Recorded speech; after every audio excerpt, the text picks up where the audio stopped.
Бүгүн дагы бир өзүм колдонуп жүргөн ыкма менен сиздерди тааныштыргым келет. Бул баарыңыздарга тааныш эле болсо керек. Бирок дагы да өзгөчө кызыктуу болуш үчүн мен дагы бир нерсени ойлоп, ошол нерсени пайдаланып келем.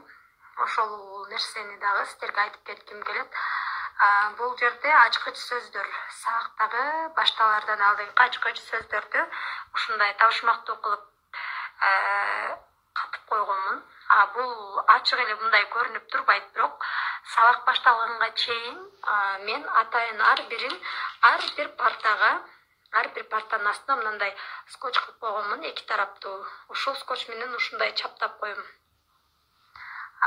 Жазуусу астында калат, мондой кылып чаптап коем. Балдар сабакка келгенден кийин ар бир жупка, мындай экиден отурган балдарга, жуптарга астыңарда силерге атайын табышмак жашырып койгонмун. Таап, ошол табышмактын жандырмагын тапкыла же болбосо ачкыч сөздөрдү тапкыла дегенде, балдар ошо парталардын астын карашып, ушул ачкыч сөздөрдү таап, биргеликте жупта иштешет. Экиден болуп жупта иштеп, мында жупта иштөө ыкмасы колдонулат. Жана дагы балдарга жагымдуу маанай дагы түзүлөт.